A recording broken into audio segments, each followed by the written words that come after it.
He warned her not to look at him that way, because if she did, he wasn't sure he could keep himself from sinning again.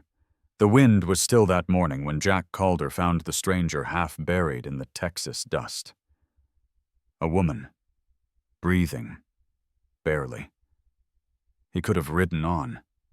Should have. But something in her face stopped him. Something that looked too much like mercy.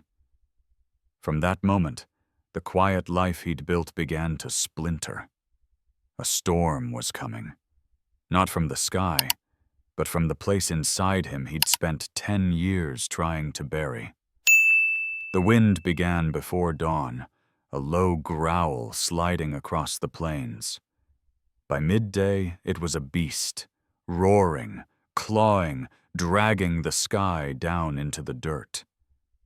Jack Calder leaned into it from the saddle, one hand gripping the brim of his hat, the other tight around the reins. His horse, Buck, snorted and stumbled through waves of dust that rose like smoke. He had been riding the boundary of his land, checking the fence posts that the wind liked to tear down. There was no reason to hurry. No one waited for him anywhere. The land was just sand, thorn, and the bones of a house that had stopped being a home a long time ago. When the first cry cut through the storm, Jack thought it was the wind twisting itself into a voice. Then he heard it again, faint, human, broken. He turned Buck toward the sound. The dust burned his eyes raw, and the horizon vanished. He followed only the sound until a dark shape took form among the dunes. A body half buried, cloth whipping in the wind. He slid off the saddle and fell to his knees beside her. A woman, her skin a deep brown coated with sand, her dress torn and heavy with dust. She was breathing, barely. The pulse at her throat fluttered like a trapped bird. Jack hesitated only a second before scooping her into his arms.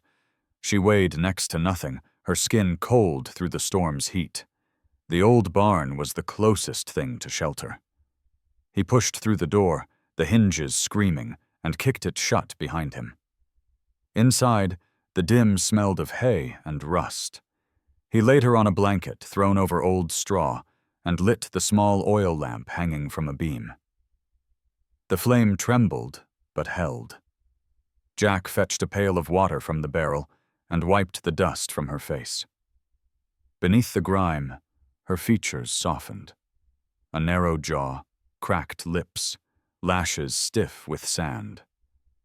He found a cut along her temple, shallow but bleeding. She stirred, whispering something that the storm swallowed.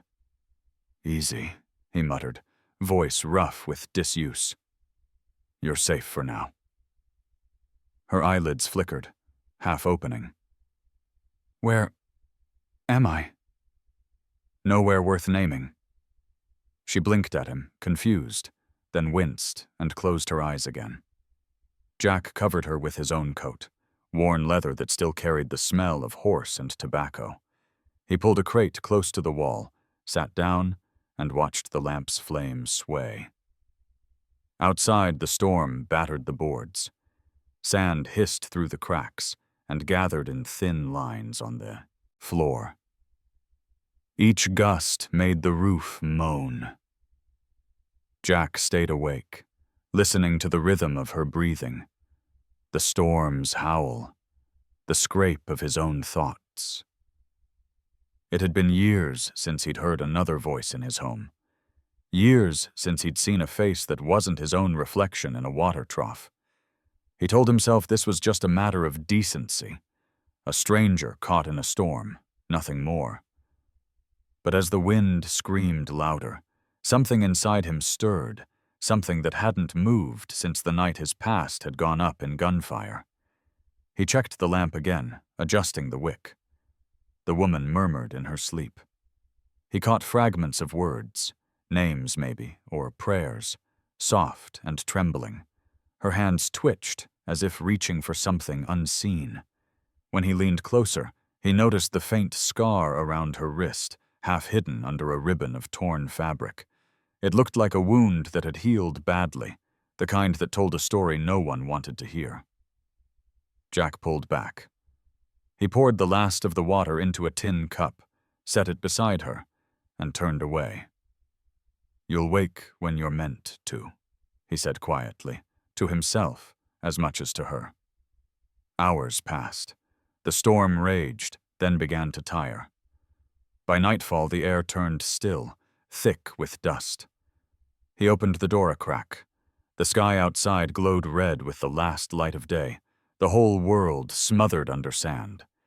He stepped out long enough to fill his lungs with the dry air, then returned to her side. The woman hadn't moved. Jack took his hat off, rubbed a hand over his stubbled jaw, and whispered, "You picked one hell of a place to fall." He crouched beside her again and checked her pulse. Stronger now. Relief came sharp and quick, almost painful. For reasons he didn't understand, he whispered, "You'll be fine," even though no one had been fine here for a long time. When he finally sat back against the wall, exhaustion crept in. The lamp burned low, painting the barn in gold and shadow. Her breathing steadied. Outside, the last gusts of wind dragged across the plains, scattering sand like ashes. Jack watched her sleep. The lines of her face eased under the faint light, her lips no longer trembling. For the first time in 10 years, the silence inside him wasn't empty. It had a pulse. He leaned his head against the rough timber, closed his eyes, and whispered into the darkness, "Rest now. The wind's done screaming." Outside, the desert settled. Inside, 2 strangers breathed the same thin air, and the night grew still enough to hear the quiet beating of a heart that thought it had forgotten how. Morning arrived, pale and slow, the sun rising behind a haze of dust that turned everything the color of rusted copper. The barn smelled of horsehair, old straw, and smoke from the small fire Jack had coaxed alive in a metal bucket. He moved quietly, as if afraid sound itself might wake whatever ghosts lived here. The woman stirred. For a moment, she looked like she might slip back into the storm that had nearly taken her. Then her eyes opened. Dark, sharp, confused. She struggled to sit up, but the effort made her tremble.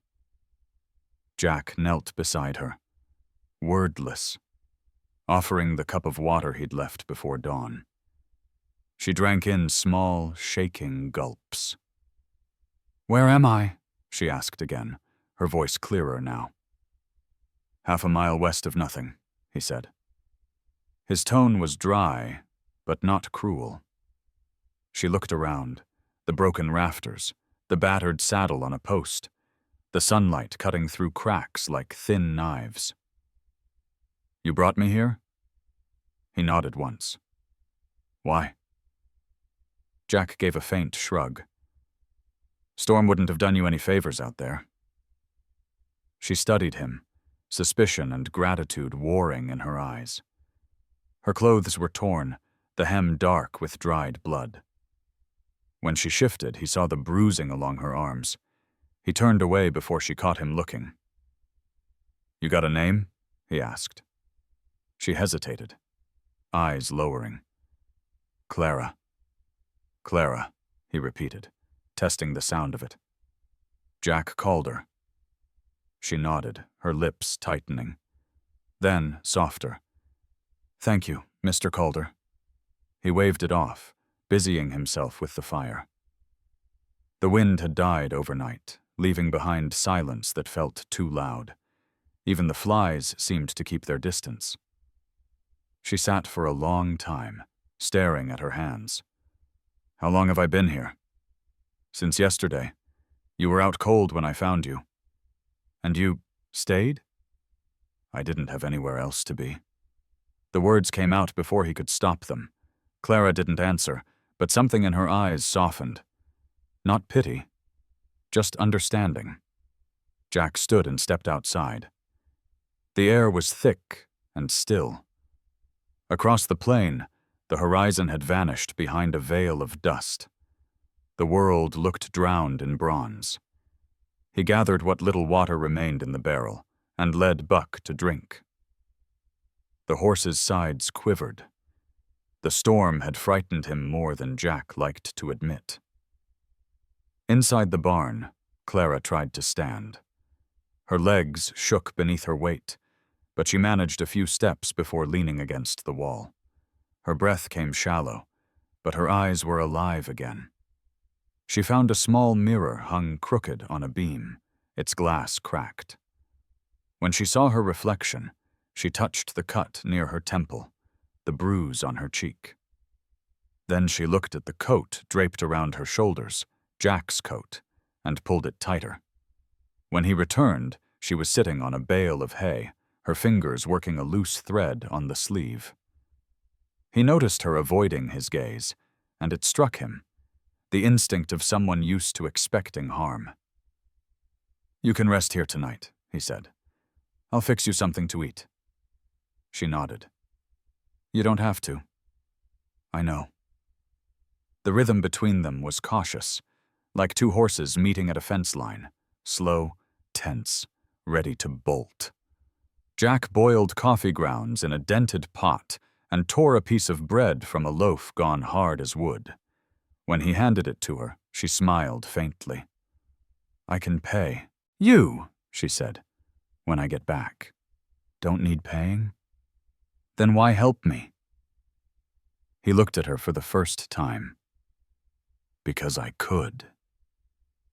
Something in that simple answer hung between them. Not heroic, not tender, just true. As dusk fell, the heat sank into the boards. Clara lay down near the fire, her back to him. Jack stayed seated, carving a bit of wood into nothing in particular, the sound of his knife rasping steady as a heartbeat. After a while she spoke again, her voice drifting out of the half-dark. "You live out here alone?" "Most days." "Doesn't it get quiet?" Jack let out a dry laugh. "Quiet's what I came for." She said nothing, but he heard her breath hitch slightly, as if she knew what kind of man ran from noise. Later, when the lamp's flame began to tremble, she whispered, "I thought I'd die out there." He didn't answer right away. The words dug into a place he'd buried deep. Finally, he said, "You didn't." Outside, the last of the daylight bled away. The sky turned indigo, the air cooling enough that he could see her breath in the faint light. Jack rose and pulled the barn door tighter. The hinge creaked, then settled. Inside, the world shrank to the small circle of light between them. For a long moment, neither moved. Clara's eyes were half closed, her lashes glinting in the lamplight. Jack watched her face soften into sleep. He wanted to look away, but didn't. Instead, he reached for the knife again, turning it in his hands as if it might steady the ache that had begun somewhere behind his ribs. When he finally spoke, his voice was low, almost a prayer. "You're safe here. For now." The flame fluttered once and steadied, throwing their shadows up against the wall. Two strangers, stitched into the same silence, both pretending it would end by morning. Jack leaned back, hat tilted over his eyes. The barn creaked, the fire whispered. Outside, the land exhaled, tired, spent, and still. He didn't sleep. He just listened. To the wind's quiet breathing, to the soft rhythm of another heart inside his walls. It had been a long time since he'd heard that sound, and for reasons he didn't understand, he was afraid of losing it. He turned slightly toward her, barely audible in the dark. "Tomorrow, you'll be stronger." Her lips moved in sleep, a murmur he couldn't catch. He watched her for a while longer, then let his eyes close. The storm had gone, but something else, quieter, heavier, had begun to move in its place. By the second morning, the wind had lost its edge, though it still moved the world in small ways, lifting a corner of tarp, teasing grit from the seams of the barn, drawing a thin whistle from the loose tin above the door. Jack boiled coffee over coals and poured the dark stream into a tin cup.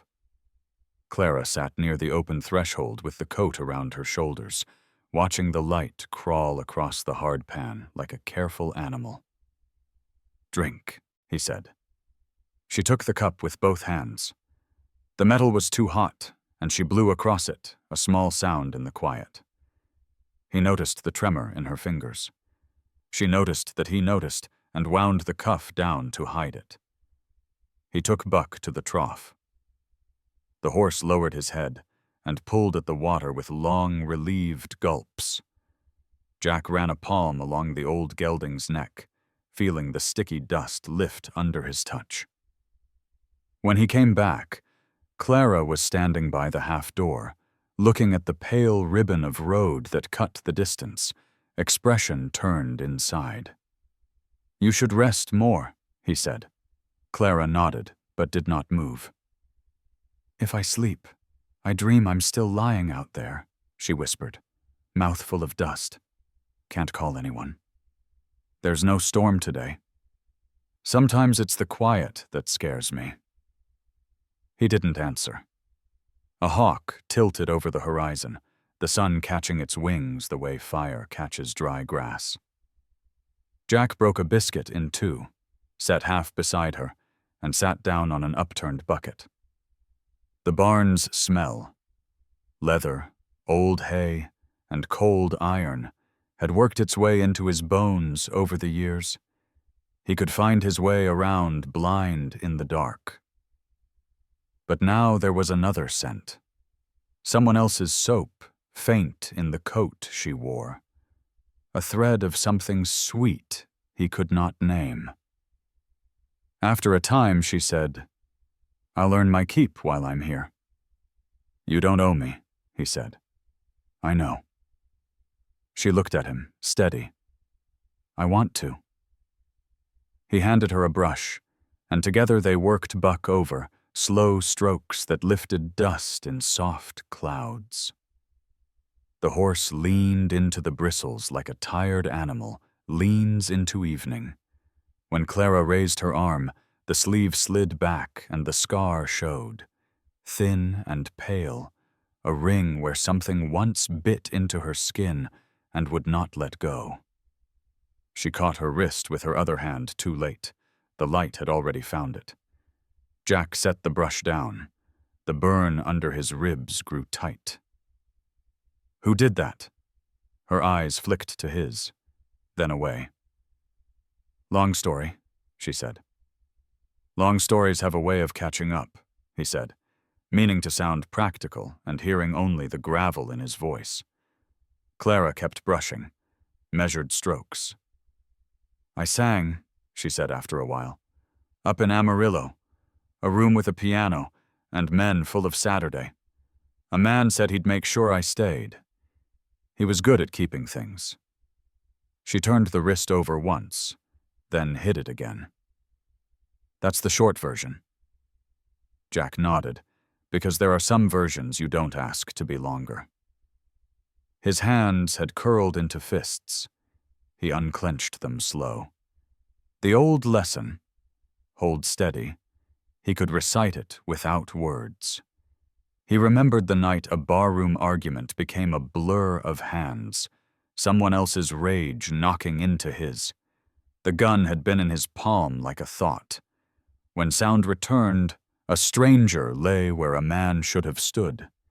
Since then, he'd learned how silence can keep a person alive. Clara's voice, almost playful to turn the moment, said, "You don't talk much, Mr. Calder." Not much to say, he replied. Doesn't stop folks, she said, and that almost smile hovered then left. She finished with Buck and patted the animal's shoulder. He trusts you. He's got a short memory, Jack said. Do you? She asked. He opened his mouth and then shut it, surprised at how the question landed. I remember what needs remembering. They ate at the threshold.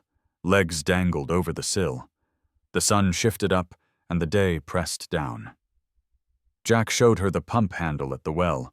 She set to work filling the barrel, shoulders straining, jaw set with the stubbornness of someone who wants to owe nobody anything.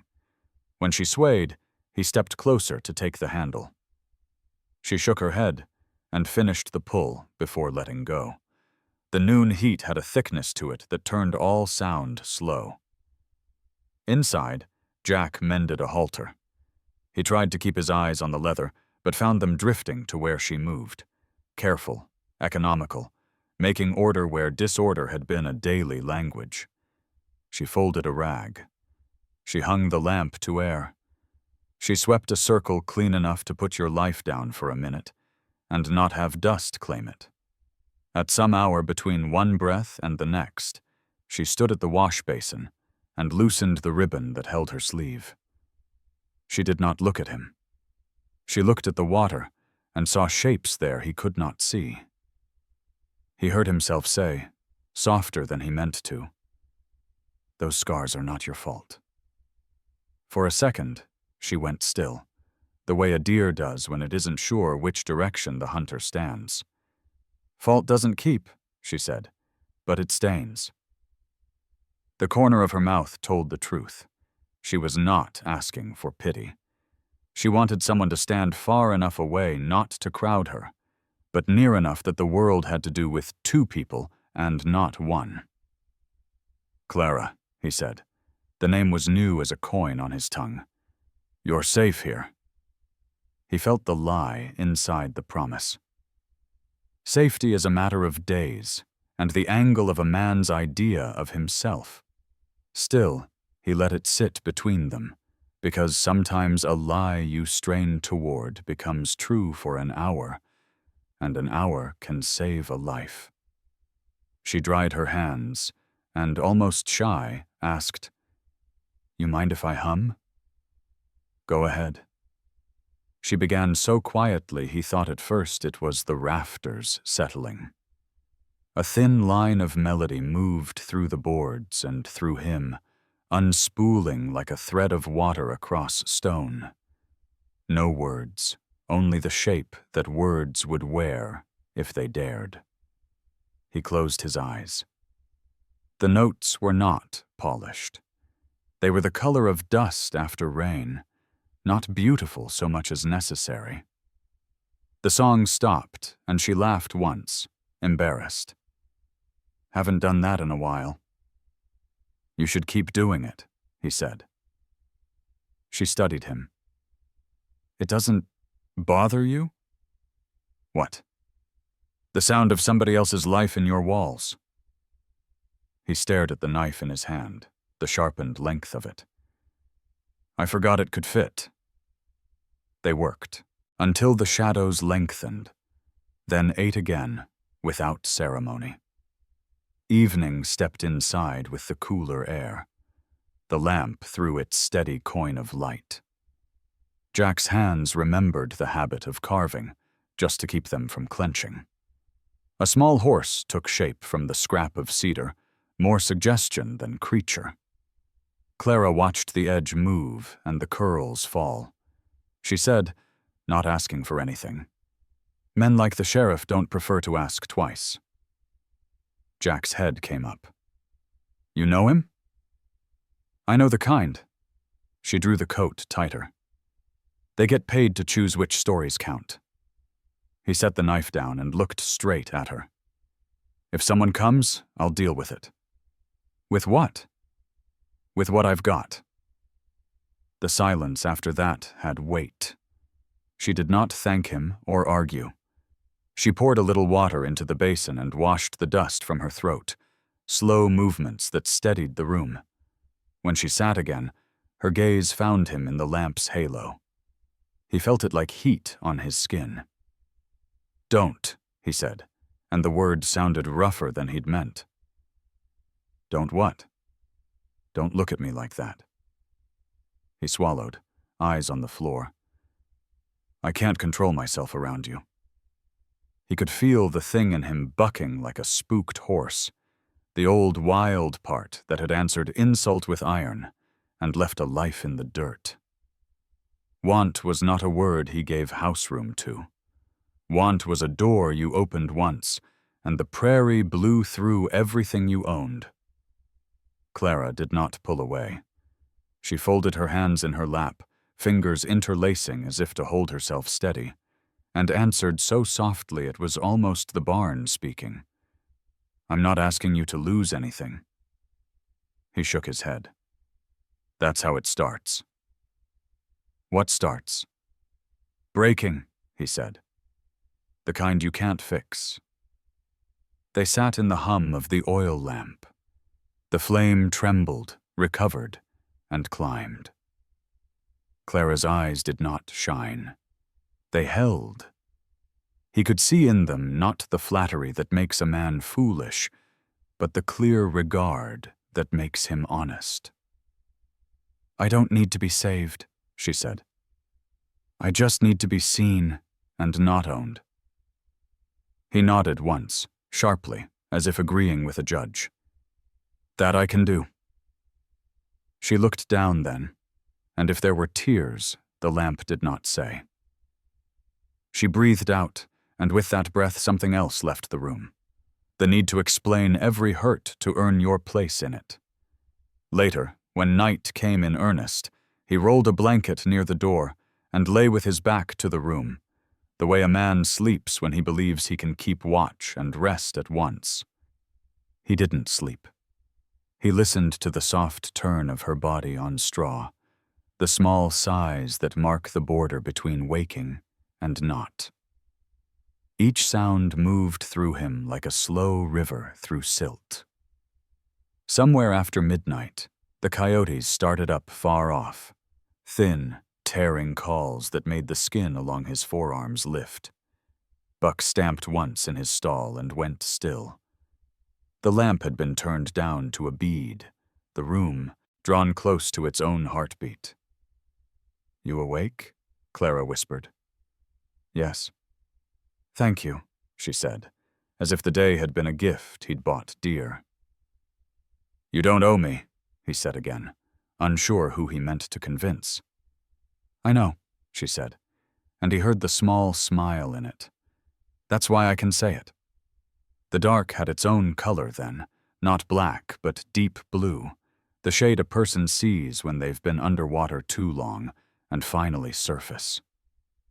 Jack felt the ache behind his ribs settle into something almost bearable. He thought, absurdly, of the windmill out there, its busted arm, the way it still tried to catch the breeze with what it had left. Before sleep took her, Clara hummed 2 notes, nothing more. He let them settle on the floor like 2 coins he would not spend. He stared at the line of the door until his eyes blurred. Back when he was younger, he had trusted himself with nothing but a horse and a gun. Tonight, he trusted himself with a smaller thing and a harder, to keep still. Toward dawn, the night thinned. Crickets quieted, then the first shy birds began in the scrub to the east. Jack sat up, the bones in his back registering their votes. He pushed the door open with care and stepped into the early cool. The sky was the color of old tin. He stood a minute and breathed. From far south, too far to mean anything yet, he saw a faint lifting of dust along the road, the kind a small group of riders raises when they don't mind being seen. He watched it hang there and thought about stories that insist on being told whether you want them or not. Behind him, inside the dim, Clara shifted on the straw. He closed the door gently, so the hinges would not speak. By mid-morning, the sky had turned the pale white of bone, the kind of heat that made the earth itself seem tired. Jack had just stepped out to split wood when Buck raised his head, ears pricked toward the horizon. The still air carried a sound that didn't belong to the wind, the steady rhythm of hooves, more than one horse, closing fast. Jack's hand stilled on the axe handle. He looked toward the line where the road dissolved into light. 3 figures grew out of the shimmer. One in a black hat, riding easy and slow, 2 others behind. They rode as men who didn't need to hurry to make their point. Inside the barn, Clara was humming faintly as she cleaned the basin. The song broke off when she saw Jack's face through the doorway. "Stay inside," he said. Her eyes followed his to the dust lifting in the distance. "Who are they?" "Trouble that's found the right address." She froze, gripping the rim of the basin until her knuckles whitened.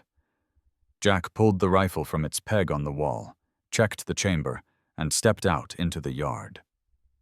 The heat lay heavy over everything, pressing sound flat. The 3 riders halted a few paces from the porch.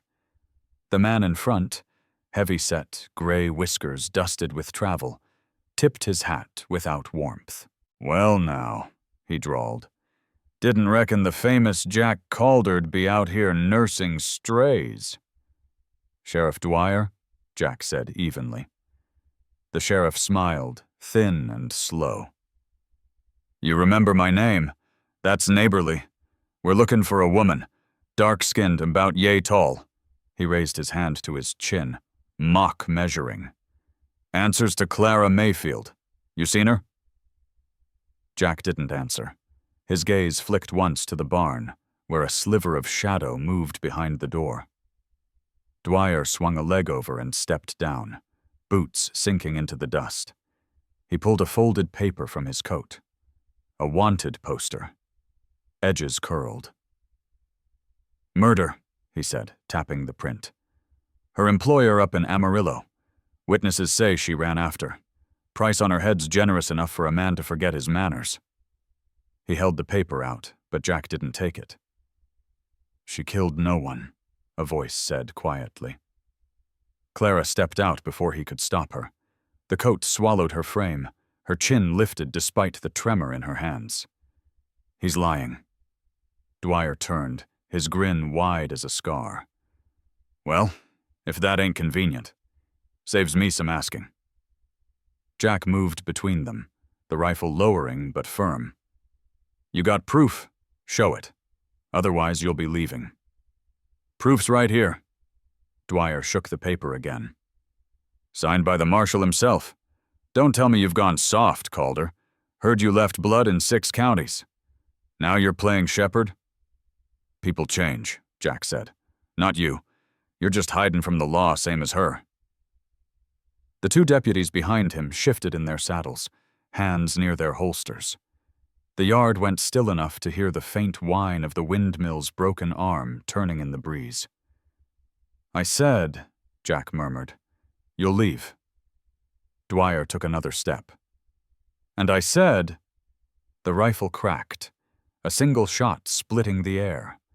The bullet struck the dirt at Dwyer's boots, spraying dust over his coat. The echo rolled across the plain and came back slow. Dwyer didn't flinch, but the deputies did. He looked down at the mark, then up at Jack, eyes narrowed. "That was a fool's choice." Jack leveled the gun again. "Next one's not." For a long moment, no one breathed. Then Dwyer laughed, the sound dry and low. "Still the same bastard, ain't you? Fine. I'll ride back to town. But you listen close. That woman's name's already dirt in every saloon. When the law comes, you'll hang beside her. Folks'll call it justice." He turned, mounting his horse in one practiced motion. The other 2 followed, glancing back with unease. As they rode off, the dust they stirred hung in the heat like smoke from an old fire. Jack stood watching until the figures melted into the horizon. Only then did he lower the rifle. His heart thudded against his ribs hard enough to hurt. Behind him, Clara's breath came unsteady. "You shouldn't have done that," she whispered. "He'll be back." "I know," he said. She came closer, voice breaking. "You don't even know me. Why would you risk—" "Because he was wrong," he said simply. "That's reason enough." She stared at him, the words catching somewhere between gratitude and fear. "You'll be marked now." "I already was." They stood in silence. The only sound was Buck snorting in the stall, the faint creak of the cogs above the well. Clara turned away, pressing her hands to her face. "You don't understand what he'll do. He'll come with others. He'll burn this place if he has to." Jack looked at the barn, his roof, his refuge, the small piece of quiet he'd built to keep the world out. "Then we'll build again," he said. She let out a sound that might have been a laugh if it hadn't trembled. "You talk like it's easy. Nothing worth keeping ever is." He walked past her, set the rifle back on its peg, and leaned both hands on the table. The tremor in his fingers betrayed him. He closed them into fists. The memory of that shot replayed behind his eyes, the clean violence of it, the part of him that had almost wanted the man to draw. That part still lived under his ribs, waiting. Clara came to stand beside him. "You're shaking.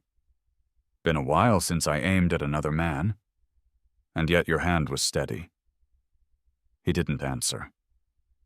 Outside, the wind picked up again, rattling the roof like distant applause. She looked at the door where the riders had vanished and whispered, "I hate that he's right about one thing." "What's that?" "He knows men like you don't bluff." Jack turned, met her gaze. There was no softness in it, only a quiet respect that neither had earned, but both understood. "I don't aim unless I mean it," he said. Evening came early, a dull orange bleeding through the cracks. Jack rebuilt the fire and watched her hands as she tore bread into pieces for supper. She moved slower now, careful, as if the day's violence had carved weight into her bones. When she handed him a cup, their fingers brushed. Neither pulled away at once. There was no warmth in the touch, just the simple fact of contact, human and undeniable. He took the cup. "You're safe tonight." Her eyes lifted to his. "And tomorrow?" He exhaled through his nose, a sound that might have been a sigh. "Tomorrow we'll see." They ate in silence, the night pressing close around the barn. Every now and then, Jack thought he heard hooves far off, though it might have been the wind remembering. Later, when she lay down, he stayed by the door, rifle within reach. The stars were few, dim behind the dust haze. Clara's breathing steadied, and he watched the rise and fall of it as if it might be the only rhythm left worth trusting. At the edge of sleep, she murmured, "Why do you care what happens to me?" Jack kept his eyes on the door. "Because someone should." He didn't hear her answer, only the soft shift of straw as she turned away. When the moon climbed high, he stood and stepped outside. The plain stretched wide and empty, silver under the night. Somewhere out there, men were riding, the dust of their coming hidden in darkness. He looked back at the barn, the thin glow of lamplight at the crack beneath the door.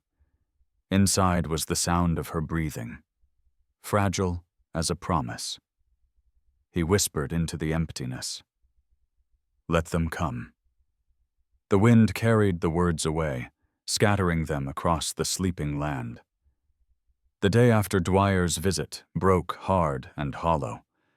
The air itself felt scraped clean, as though the storm had returned in silence to finish what noise had left undone. Jack rose before dawn, moved through the motions of work without thought, water for the horse, kindling for the fire, patching the shot hole in the dirt outside the porch. Each sound was sharper than it should have been. The splash of a pail, the rasp of a saw, the dull echo of his own boots across the yard. Clara didn't come out right away. He heard her moving softly inside the barn, the shuffle of hay and the creak of the door. When she appeared, wrapped again in his coat, her eyes were shadowed from lack of sleep. The sun caught her cheek and turned it copper. "You didn't have to stay up," she said. "Didn't sleep much anyway," he replied. "You expect them back?" "Not today." He looked out across the horizon. "But they'll come." She nodded and stood beside him, following his gaze. For a long while they watched the flat light spill over the land. Nothing moved except the blades of the broken windmill, creaking each time the faint breeze found it. "Was this place always yours?" she asked. Jack shook his head. "Belonged to a man I worked for. He was killed in a stampede 10 years back. Nobody claimed the land. I stayed." "Because it's quiet?" "Because it doesn't ask questions." Clara smiled, though faintly. "I'm not good at quiet." I noticed. That small exchange broke something brittle in the air. The stillness began to breathe again. Jack turned back to his work, hammering a plank into the fence line while she gathered fallen brush to feed the fire. Each moved within sight of the other, careful not to cross paths yet unwilling to drift apart. As the sun climbed higher, the heat grew mean. Sweat darkened the back of Jack's shirt. Clara brought him a dipper of water from the barrel. He drank half, then handed it back. Their fingers brushed. Neither said anything. Later, when the worst heat had passed, Jack fixed the ladder against the windmill and began tightening the bolts that held its warped arms. Clara steadied the base, shielding her eyes from the glare. "Don't fall," she said. "I'll try to make it look graceful if I do." She almost laughed. The sound startled both of them. It had been too long since laughter felt like something that belonged. When the last bolt was set, Jack climbed down and wiped his palms. The wind caught the mended blades and turned them once, slow and uneven. The creak of the metal filled the air, harsh, uncertain, but alive again. Clara tilted her head to listen. "It sounds like an old throat remembering how to sing." Jack smiled for the first time in weeks. "That's about right."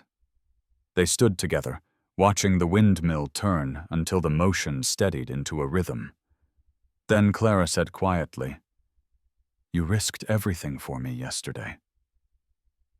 "I risked a barn I never liked much," he said. "You could have let him take me." "I could have," he admitted. "And you didn't." Jack looked at her then. "No."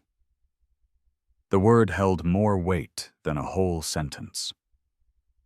By evening, the sky burned orange and violet. Clara sat by the small fire, mending one of his shirts where the stitching had frayed. The needle flashed in the dying light.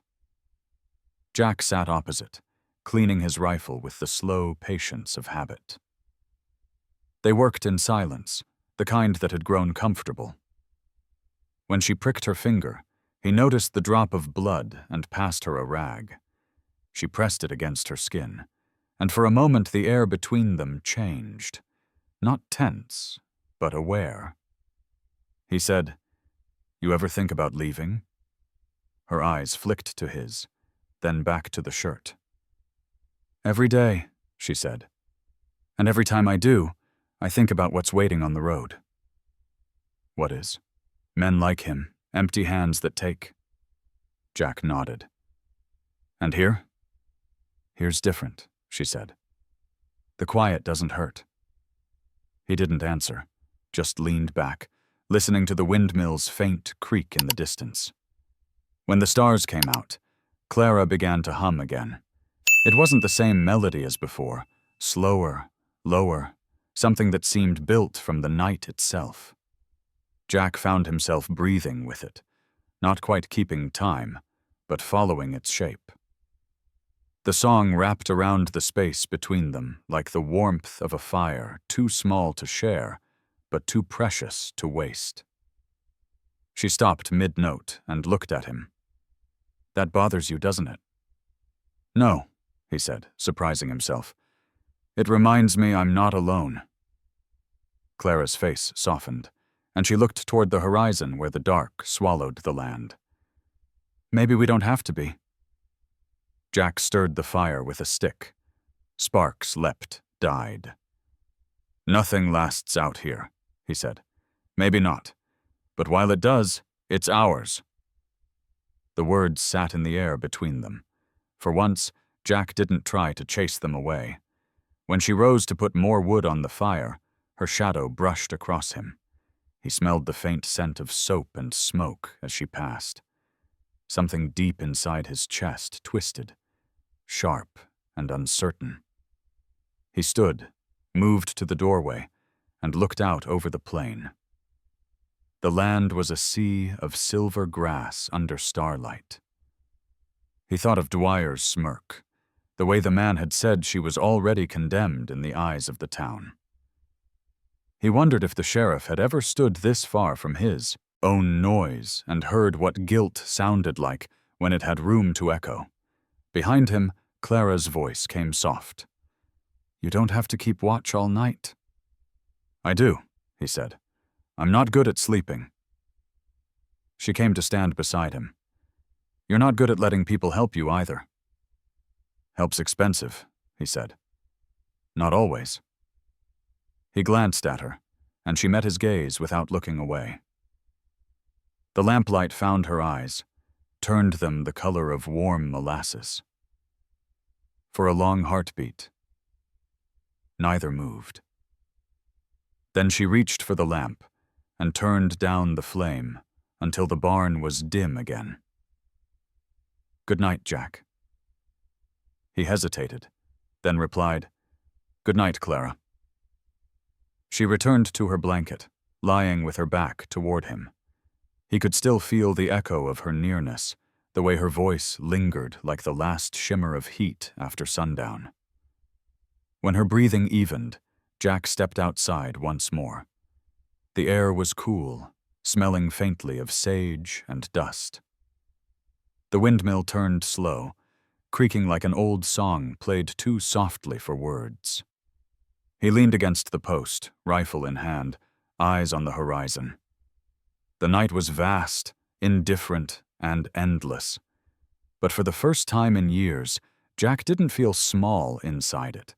He felt tethered, however loosely, to something that breathed back.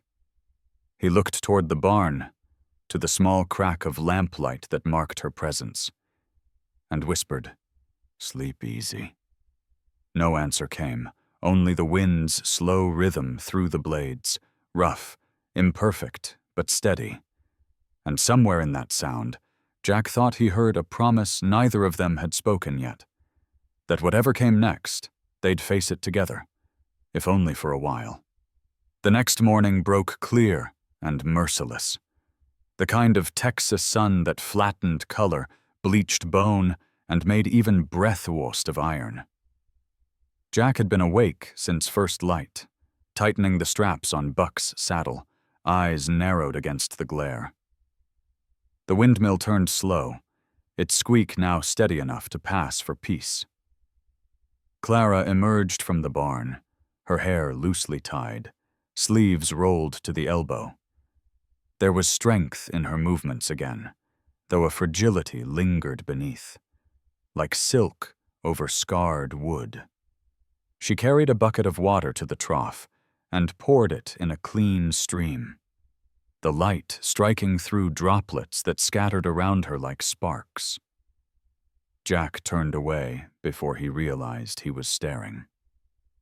He busied himself stacking feed, but his mind kept circling back to her, how she seemed both part of this place and a reminder of every reason he'd tried to forget the world beyond it. "You plan to ride into town?" she asked. "Tomorrow," he said. "Supplies are low." She nodded, wiping her hands. "You'll need to watch the ridge. If Dwyer rides again, he'll come from there." Jack paused. "You think he will?" "I know his kind," she said softly. "Men who can't stand to be told no." Her tone held no fear, only certainty. Jack felt the old weight of anger rise inside him, the kind that once had nowhere to go but through a trigger. He took a slow breath, forcing it back down. "Then I'll be ready." "You can't fight the whole town," she said, meeting his eyes. "Wouldn't be the first time." Clara shook her head. "You don't have to fight everything that tries to touch you." He didn't answer. The words sat heavy between them, real as dust. By noon, the heat shimmered in waves off the earth. Clara was inside, patching a tear in one of the curtains, while Jack worked outside, splitting wood under the awning. Each strike echoed against the stillness. Sweat darkened the collar of his shirt, and his arms glistened with dust. When he stopped to catch his breath, he saw her standing in the doorway, watching him. For a heartbeat, neither moved. The sunlight behind her turned her outline gold. Then she looked away first, stepping back into shadow. Jack wiped his brow with the back of his hand and muttered under his breath, "Don't look at me that way." The sound of his own voice startled him. Inside, Clara filled the silence with motion. She set a pot on the stove, kneeling to feed the fire. When he entered, she didn't turn, though she spoke as if she'd been waiting for him. "You still think I should leave?" Jack hesitated. "I think you'd be safer." She rose, brushing ash from her palms. "Safety isn't living." The air between them shifted. He felt the pull of her words like the tug of a river's current, quiet, strong, impossible to resist. He took a step closer, then stopped. "You should rest." "I'm tired of resting," she said, voice firm now. "All I've ever done is run or hide. I want to stand still for once." Jack's jaw tightened. "Standing still gets you killed." "Maybe," she said. "But at least it's a choice I made." She turned then, facing him fully. Her eyes caught the light, deep and steady. He'd seen plenty of faces in his years, some beautiful, some cruel, but nothing like the calm in hers. It wasn't softness that held him. It was the quiet courage of someone who had already survived the worst and was still here. He stepped forward before thinking, the space between them closing in a breath. The faint scent of her, smoke, soap, and sun, filled his lungs. "Clara," he said, the word breaking against his throat. "Yes?" "You should know something." "What?" "I can't control myself around you."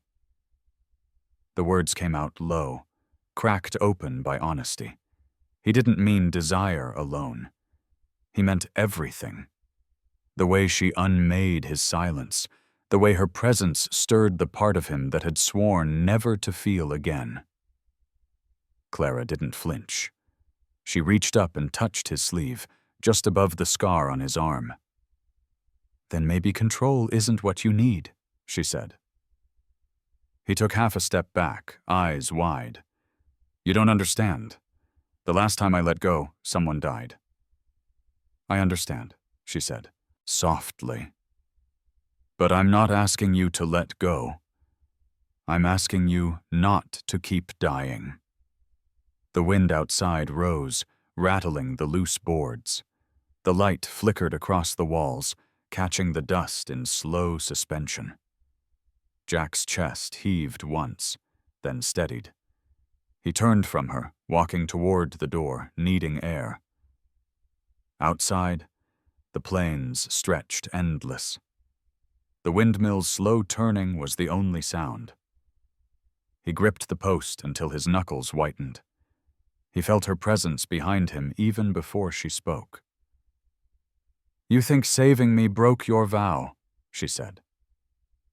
He didn't turn. It did. Then maybe it was time it broke. He closed his eyes, the words cutting through something deeper than anger or guilt. She came to stand beside him, not too close. The silence that followed was thick, but not suffocating.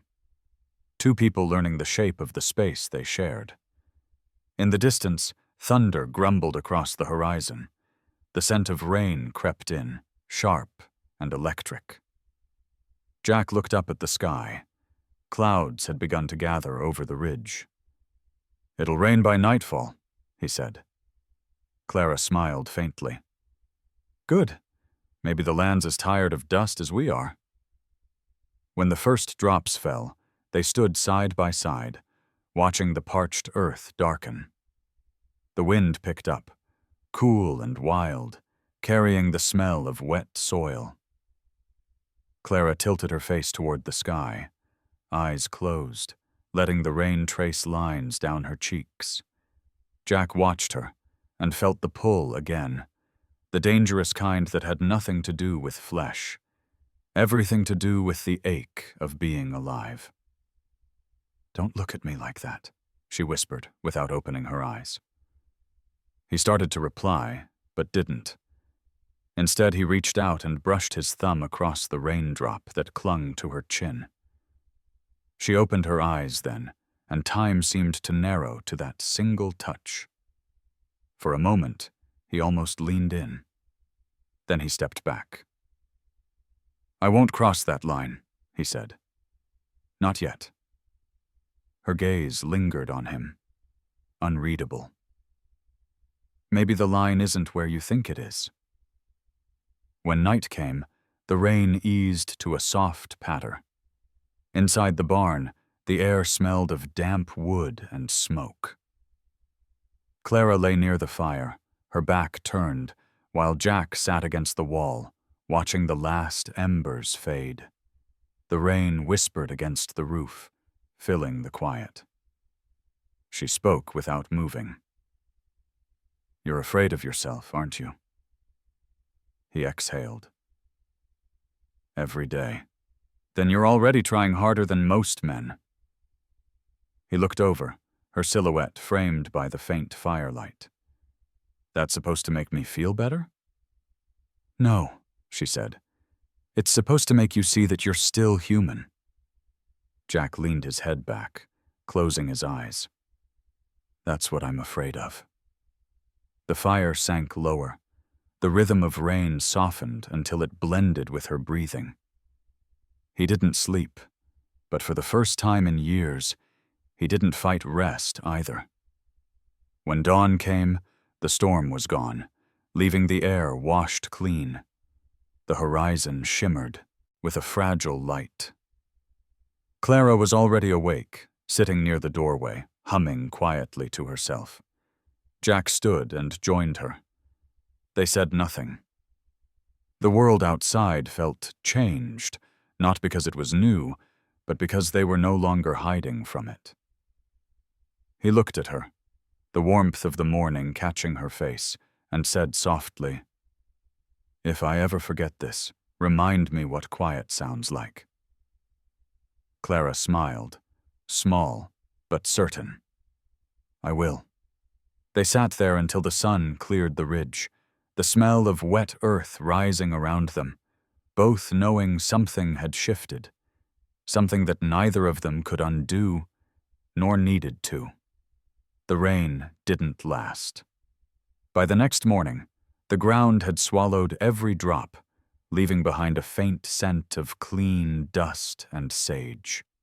The sky was clear again, too clear, the kind of cruel, polished blue that comes after mercy has passed.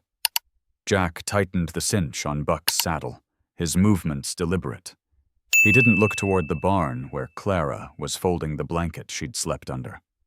She had already guessed. He didn't have to say it. "You're going into town," she said. "I have to," he replied. "We're out of coffee, salt, bullets." Clara tied the last corner of the blanket, smoothing it flat. "You don't need me to tell you what waits there. I've been called worse than what they'll say." "That's not what I meant." He glanced up. Her face was unreadable, her tone calm, but something behind it trembled. Not fear, but knowledge. "Dwyer won't stop," she said. "Men like him never do. He'll drag the town into it if he can't have it his way." "I can handle Dwyer." "Maybe, but you can't handle every lie he tells." Jack said nothing. The words landed like dust, settling slow. He mounted the horse. "I'll be back before dark." Clara stepped closer, her hand brushing the saddle horn. "If you're not," she stopped herself, shaking her head. "Just don't look for trouble." "Trouble's got a habit of finding me," he said, half smiling. "That's the part I'm worried about." He rode off before she could answer. The road to town was long and flat, lined with the ghosts of old fences and dry mesquite. Jack rode with his shoulders squared, eyes on the distant ridge. When Cedar Ridge finally appeared, a handful of wooden buildings huddled under the sun, he slowed. Even from far out, he could feel the eyes. The general store sat at the edge of town. Keller, the shopkeeper, stiffened when Jack entered. "Morning," he said, voice thin. Jack nodded. "Coffee, flour, cartridges." Keller gathered the supplies quickly, hands fumbling with the paper bags. "Heard Dwyer came by your place." "He did. He says you're harboring a murderer." Jack's jaw flexed. "He says a lot of things." Keller didn't meet his eyes. "You best be careful. Folks around here don't like what they don't understand. Then they'll have a long life of disliking," Jack said, dropping coins on the counter. Outside, conversations quieted as he passed. Men leaned on porch rails. Women drew their children close. The air was thick with judgment and cowardice. He loaded the supplies into the saddlebag, mounted, and turned his horse back toward the open road. Behind him, the whispers rose again. He didn't need to hear the words to know them. When he returned, Clara was waiting at the fence line, hands resting on the wood. Relief flickered across her face before she masked it. "No one stopped you?" "No one dared." "Not yet," she said. Jack dismounted, handing her the smaller bag. "Coffee's back on the menu." She smiled faintly, taking it from him. "You shouldn't have gone alone." "I had to see it for myself," he said. "They've already made up their minds." Clara studied him a long moment. "Then what now?" "Now we live," he said simply. That night, they shared the coffee by the fire. The taste was bitter, grounding. Clara sat cross-legged on the floor, her dress hem brushing the dirt.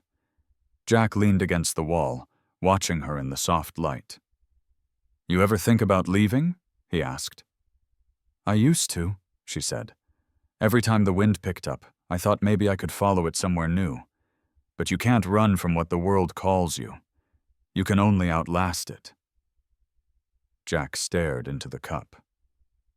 "You could still go. Head south, find a place where no one knows your name." "And you?" He hesitated. "This land's the only thing that ever forgave me. I can't leave it." "Then neither can I," she said quietly. Jack looked up. "That's not a promise you owe me." "It's not a promise. It's a choice." Her words hung there, fragile as smoke.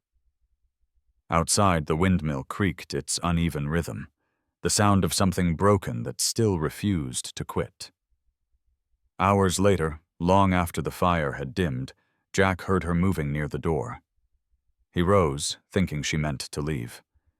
Instead, she was standing on the porch, looking out over the moonlit plain. "You see that?" she said, pointing.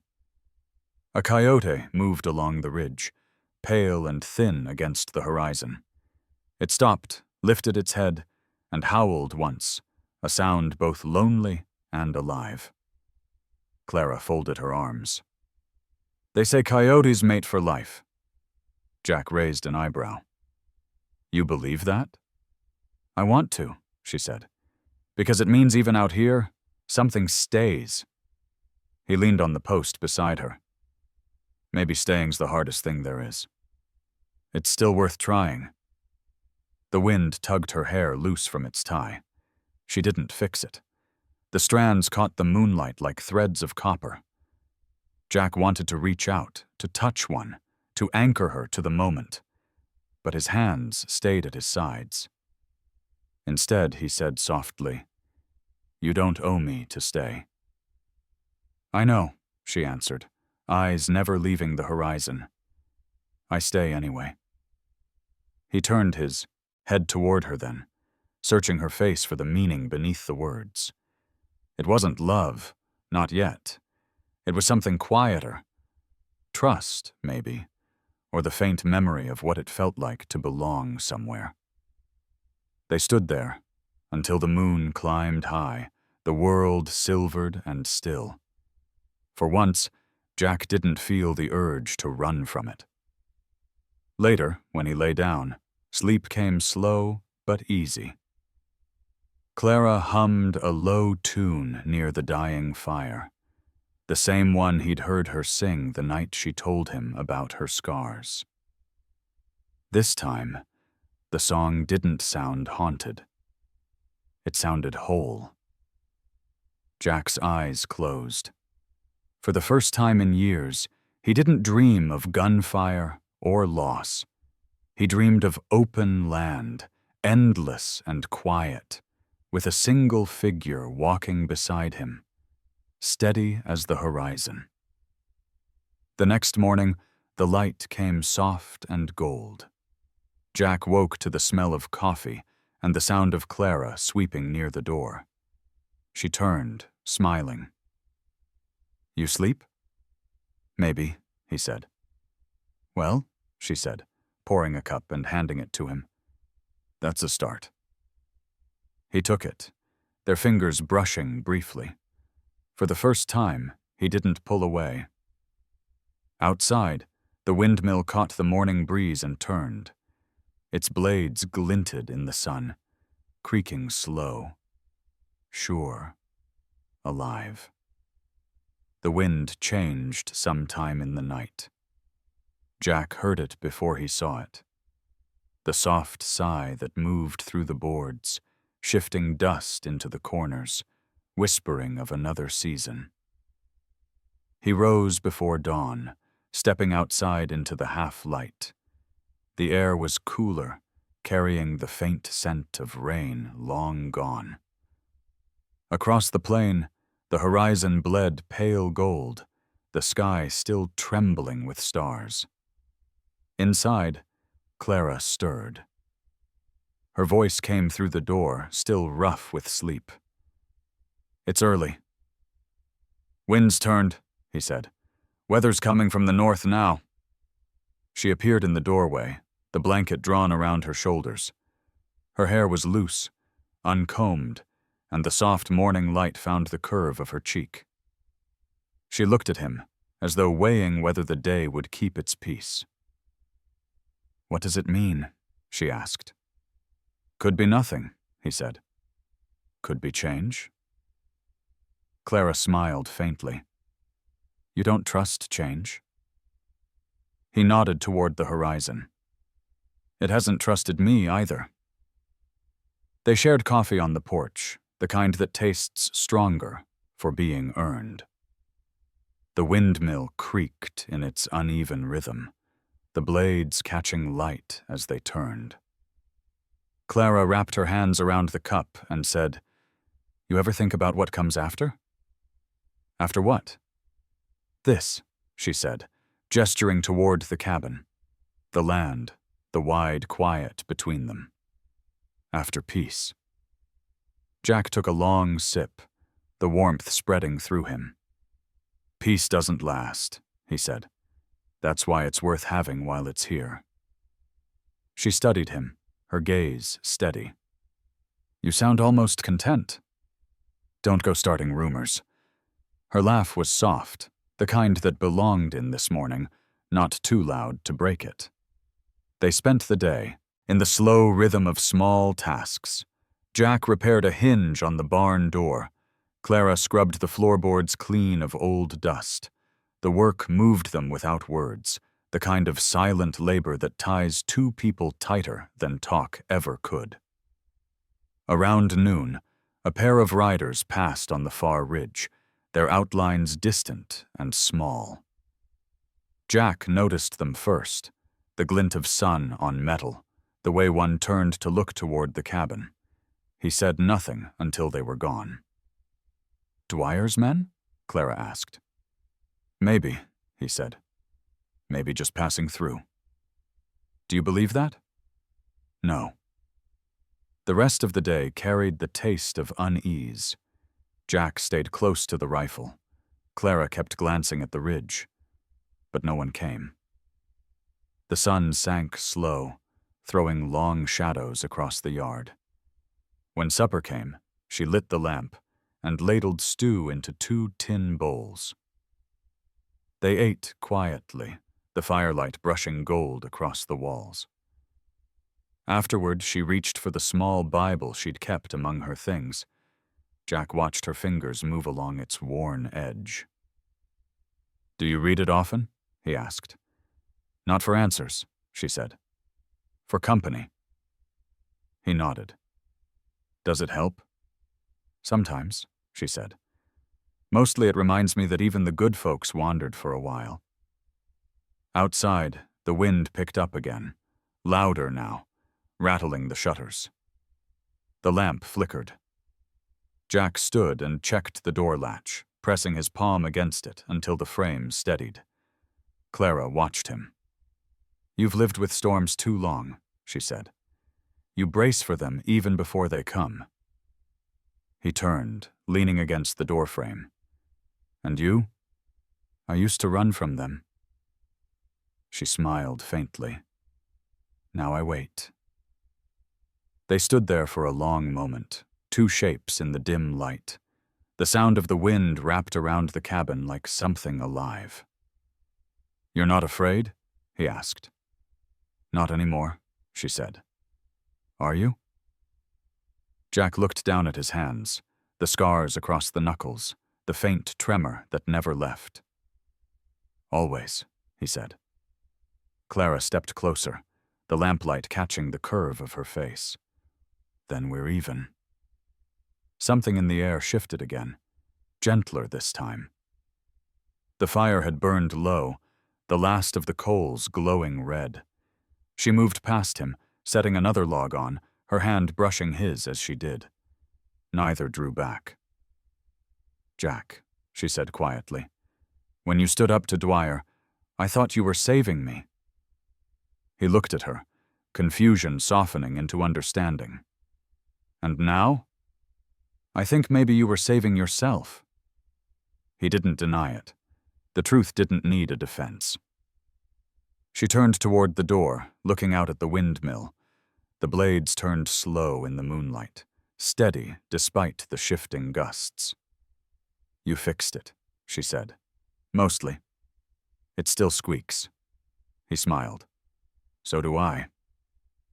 Clara laughed, and the sound filled the room like a warmth the fire couldn't give.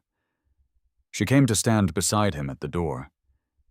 The night stretched before them, endless and pale. "Thank you," she said. "For what?" "For letting me stay." He shook his head. You chose that yourself. I chose to stay, she said. You chose to let me. He didn't know how to answer. Instead, he looked at her, really looked, at the quiet strength in her posture, the faint line of determination around her mouth. He realized she had brought the same kind of peace that wind does after drought, not by changing the land, but by reminding it how to breathe. I never thought I'd find another home, he said finally. Clara reached for his hand. Her fingers were warm, calloused from work, certain. You didn't, she said. You built one. He let her hold his hand, neither tightening nor pulling away. The moment was small, but it held everything that mattered. Outside, the wind shifted again, softer now, almost playful. The smell of sage drifted in through the cracks. The land exhaled. Jack turned to her. Maybe peace does last, if we stop waiting for it to end. Clara smiled, eyes glistening in the lamplight. Then let's not wait. They stood together on the porch as dawn edged the horizon once more. The world was quiet, and the air carried the scent of rain that might never fall, but promised it could. The windmill turned behind them, slower now, sure and steady. Jack looked out over the plain, at the place where he had buried his ghosts, at the woman beside him who refused to be one, and felt the weight he'd carried all those years begin to lift. He didn't say anything more. Some things are truer in silence. When the sun finally broke, Clara's hand was still in his. And when the wind turned again, it no longer sounded like loneliness. It sounded like home. Some stories end with a gunshot. Others, like this one, end with a silence that feels like peace. If this story stayed with you, tell me what part hit home the most. Leave a comment, share your thoughts, and don't forget to subscribe. There are more stories coming, about people who've lost almost everything, yet still choose kindness when the world gives them none.